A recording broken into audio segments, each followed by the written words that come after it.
네, 오늘은 출애굽기 24장 1절에서 11절까지 말씀인데요. 생명을 드리는 언약식이라는 제목으로 같이 함께 말씀을 나누겠습니다. 오늘 본문 말씀을 보면 하나님께서 이스라엘 백성들에게 그동안 주셨던 규례와 법도에 대해서 이스라엘 백성들이 언약식을 거행하게 하는 모습을 기록하고 있습니다. 시내산에서 하나님이 모세를 통해서 십계명을 비롯한 여러 가지 규례와 법도를 이스라엘 백성들에게 말씀해 주셨습니다. 그런데 하나님은요, 이 규례와 법도를 그냥 이스라엘 백성들에게 말씀하신 것으로 끝나는 게 아니라 이스라엘 백성들과 언약을 체결하고 또 그 규례와 법도를 이스라엘 백성들이 온전히 지킬 것을 다짐하게 하시는 것.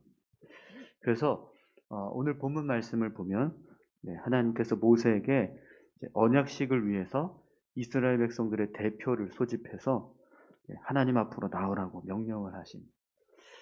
1절에서 2절 말씀 같이 함께 보겠습니다. 또 모세에게 이르시되 너는 아론과 나답과 아비후와 이스라엘 장로 70명과 함께 여호와께로 올라와 멀리서 경배하고 너 모세만 여호와께 가까이 나오고 그들은 가까이 나오지 말며 백성은 너와 함께 올라오지 말지니라. 아멘. 하나님이요 모세하고 또 제사장 대제사장인 아론 그다음에 그의 아들들 제사장인 아들들 나답과 아비후 그리고 이스라엘의 70명의 장로들을 하나님 앞으로 나와서 경배하라 이렇게 명령을 합니다. 그런데 그들에게 하나님 앞으로 가까이 나오지 말고 멀리서 하나님을 경배하라고 말씀하십니다. 그래서 너 모세만 하나님 앞으로 가까이 나와라 이렇게 말씀을 하십니다. 하나님이 모세하고만 말씀하시는 거죠. 아무리 그곳에 이제 이스라엘 백성들을 대표하는 지도자들이 모여 있어도 하나님께서 말씀하시는 자는 하나님이 선택한 모세만 대하를 하신다는 것. 그런데 여러분 오늘 본문 말씀을 보면 9절에서 10절을 보잖아요. 이 모습이 달라집니다. 9절에서 11절을 보면 하나님께서 모세하고만 말씀하셨는데 그 모습이 완전히 달라져요. 9절에서 11절 같이 함께 보겠습니다. 모세와 아론과 나닷과 아비후와 이스라엘 장로 70인이 올라가서 이스라엘의 하나님을 보니 그의 발 아래는 청옥을 편 듯하고 하늘같이 청명하더라.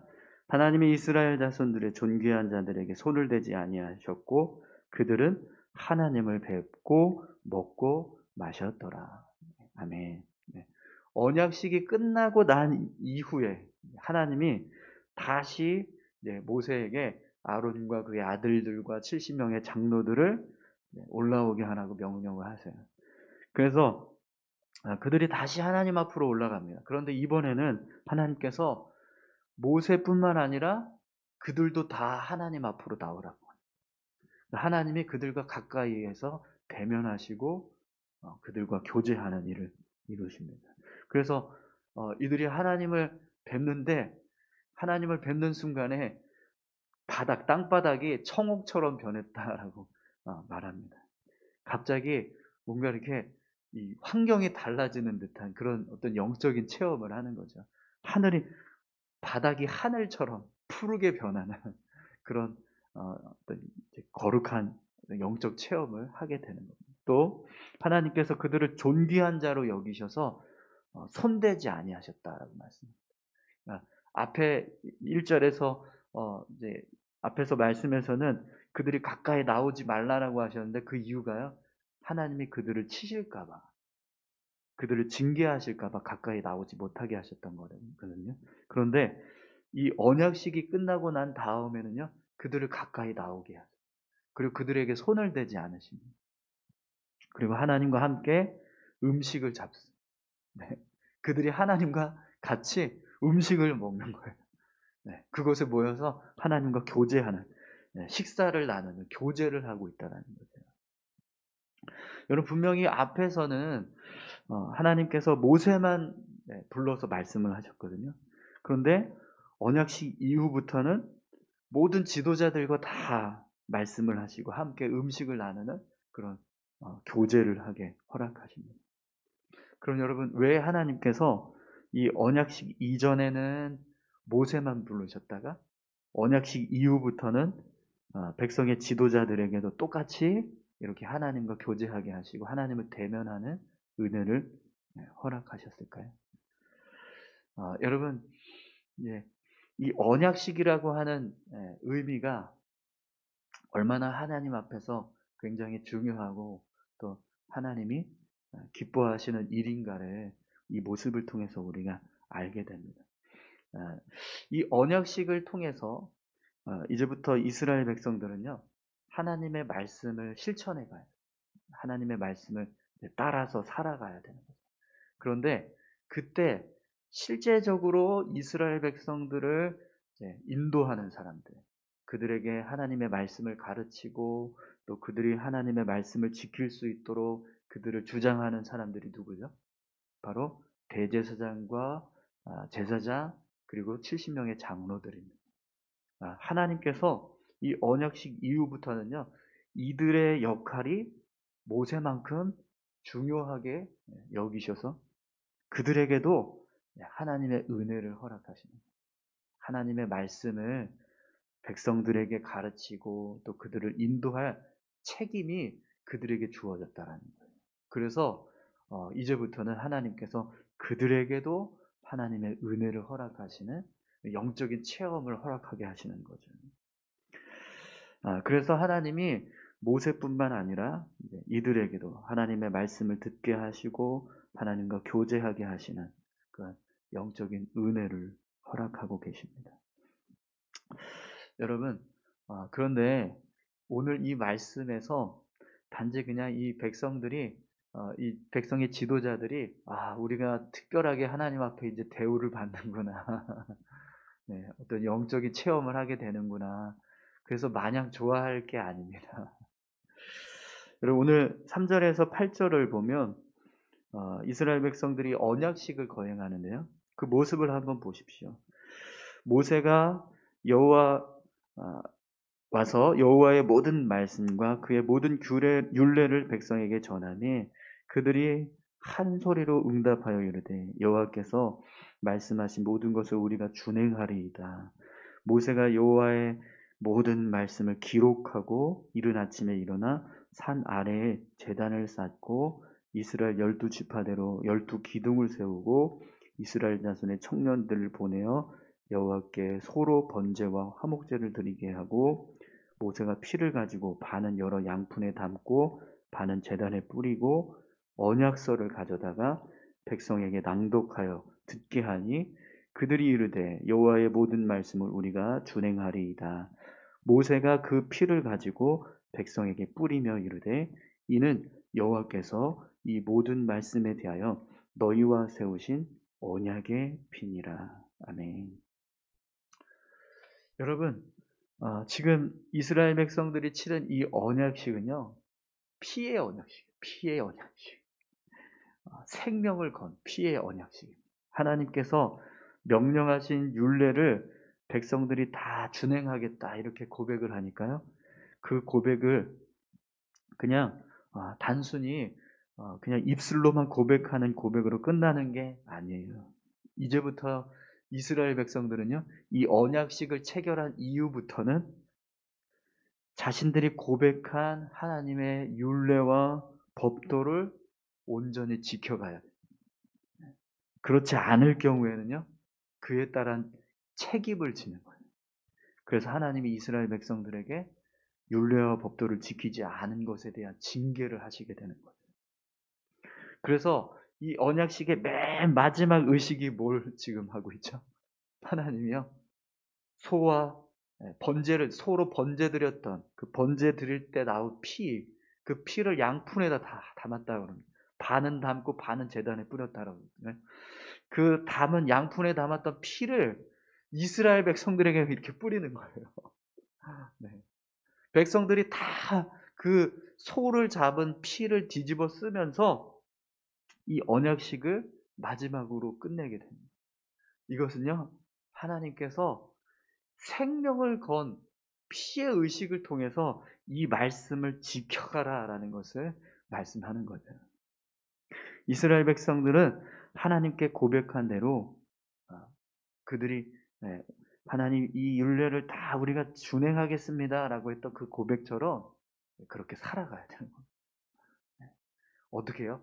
생명 걸고 목숨 걸고 언약을 지켜가는 삶을 살아야 한다는 거죠. 그래서 이게 굉장히 중요한 지금 이제 언약식을 치르는 거거든요. 그러니까 그냥 가볍게 어떤 세레머니가 아니라 진짜 생명을 건 약속을 지금 하고 있는 겁니다. 그렇기 때문에 이 언약식이 끝난 이후에 이스라엘 백성들을 정말 바르게 인도해야 될 70명의 장로들, 그리고 대제사장과 그 아들들, 그들의 역할이 너무 중요한 거예요. 그래서 하나님이 그들을 부르신 모세처럼 하나님 앞으로 나오게 하셔서 그들에게 은혜를 허락하십니다. 하늘에 이 천국 바닥이 땅이 천국처럼 바뀌었다라는 것은 천국의 어떤 그런 모습을 아주 잠깐 보여주신 거예요. 천국에서의 우리가 경험하게 될 어떤 그런 영적인 체험들을 이들이 이 땅에서 이곳에서 경험하는 은혜를 허락하신 거죠. 그러니까 그런 은혜가 필요한 역할이었다라는 거예요. 그만큼 우리가 하나님 앞에서 정말 어떤 영적인 그 리더십으로서의 책임을 가지고 이스라엘 백성들을 잘 이끌어야 한다는 것을 하나님께서 그들에게 보여주시는 거죠. 분명히 하나님이요, 이 언약식을 엄청 기뻐하셨어요. 그래서 모세하고만 말씀하시던 이 영적인 은혜를 70명의 장로들과 대제사장인 아론과 그의 아들들에게까지 허락을 하십니다. 하나님이 이스라엘 백성들이 언약을 지키겠다라고 했던 그 결단을 정말 기뻐하셨다라는 거예요. 하지만 그냥 기뻐하는 것으로 끝나는 게 아니고요. 여기에는 정말 중요한 책임, 무거운 책임이 있는 거죠. 생명을 걸고 이것을 지켜가야 하는 이스라엘 백성들의 모습이 있고, 또 그것을 제대로 지켜갈 때는 하나님께서 축복을 허락하시고, 그렇게 지키지 않을 때는 그에 따른 책임을 지고 하나님은 징계하시는 징계가 임하게 되는 거예요. 여러분, 오늘 저와 여러분들이 하나님께서 주신 말씀대로 내가 살아야겠다 이렇게 결단하고 고백한 것, 그것이 있다면 그런 고백을 그냥 단순하게 내가 입술로 그냥 고백한 것으로 끝나는 게 아니고요. 정말 잘 지키기 위해서 힘쓰고 애써야 될 줄로 믿습니다. 우리가 하나님의 말씀을 지킨다고 하면서도 너무나 쉽게 번복하고 또 포기하고 또 저버리는 그런 삶을 살아갑니다. 하나님의 말씀을 경솔하게 여기는 거죠. 그러나 하나님은요, 우리가 생명을 걸고 말씀을 지키는 자로 살아가기를 원하십니다. 오늘 저와 여러분들이 하나님의 말씀을 따라서 살아갈 때 정말 우리의 온 힘과 또 능력과 생명을 다해서 우리의 모든 정말 모든 것을 다 들여서 하나님의 말씀대로 살아가는 그런 귀한 삶을 우리가 살아갈 수 있기를 소망합니다. 또 우리 교회의 역할이 오늘 이 70명의 장로들과 또 대제사장인 아론과 그의 아들들인 나답과 아비후와 같은 역할인 것 같습니다. 교회가 이제 이 교회에 속한 성도들을 정말 하나님의 말씀을 잘 지켜가는 그런 백성들로 이끌어가기 위해서 하나님 앞에 정말 바르게 사역하고 또 하나님의 교회로서의 사명을 감당하는 모습이 필요한 거예요. 오늘 우리 교회가 그런 교회가 될 수 있기를 간절히 소망합니다. 우리 이 시간에 다 같이 함께 기도하겠습니다. 함께 기도하실 때 하나님, 이스라엘 백성들이 언약식을 거행하는데 이 언약식은 단지 그냥 어떤 특별한 형식적인 어떤 의식이 아니라 생명을 건 피의 언약식입니다. 하나님의 말씀을 지키겠다고 결단하는 그 고백이 단지 그냥 입술의 고백이 아니라 생명을 걸고 지켜야 하는 그런 무거운 막중한 책임이 있는 그런 귀한 언약식입니다. 이 언약식을 통해서 이스라엘 백성들이 결단한 것처럼 그래서 그렇게 삶을 살아가려고 애쓰는 모습, 그 모습이 오늘 우리의 모습 되게 하시고 오늘 우리도 하나님의 말씀을 따라서 살아갈 때 그냥 대충 그냥 살아가겠다가 아니라 진짜 온 마음을 다해서 온 힘을 다해서 하나님의 말씀을 지키며 살아가는 그런 귀한 삶 살아갈 수 있게 해달라고 우리 다 같이 함께 기도하며 나아가겠습니다. 함께 기도하겠습니다. 아버지 하나님 감사합니다. 아버지 주의 말씀을 지키는 것 그것은 그냥 우리가 해도 되고 하지 않아도 되고 따라가도 되고 따라가